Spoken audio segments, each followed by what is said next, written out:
Western New York is helping with relief efforts in more ways than one. 20 Side's Ron Plants joins us tonight to show us how. Ron? Scott, Mary Ellis, those Western New Yorkers who will be part of the storm relief team will be involved with three particular missions in mind. Number one, bring the power back on.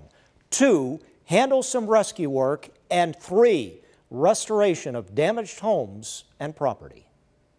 They're rigged and ready to roll at National Grid, with the utility sending down trucks like this and up to 300 line repair workers, including 20 specifically from Western New York, down to Florida to help restore power for those millions of people who lost it with Irma. We could be doing everything from the high voltage lines that bring bulk power into substations right down to hooking up individual homes. Some may assist Duke Energy, but primarily they'll be heading to help Tampa Electric, which according to their website has over 300,000 without power in their specific coverage area around that hard-hit Florida city. They'll be returning a big favor from over a decade ago. Those Florida crews were here for this.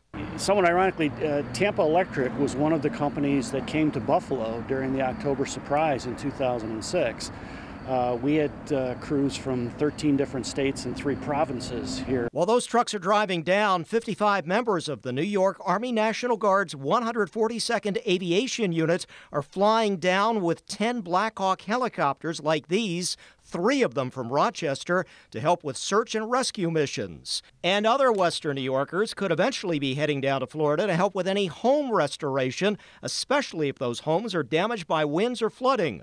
Working through churches like the Wesleyan Church in Hamburg and the chapel at Cross Point, the 8 Days of Hope charity helps people recover in disaster areas. It was founded following Katrina by native Western New Yorker Steve Tybor III, who's visiting here, but told me that volunteers are pitching in for Texas and could move to Florida. So the volunteers use the equipment that 8 Days of Hope provides, or they bring their own, and it's less skilled labor. You're talking about gutting a house that flooded. I mean, you need to get everything that's wet in the house outside the house.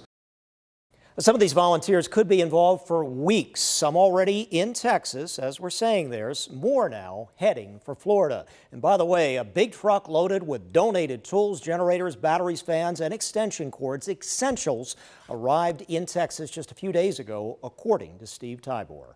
Ron Plants, Channel 2 News.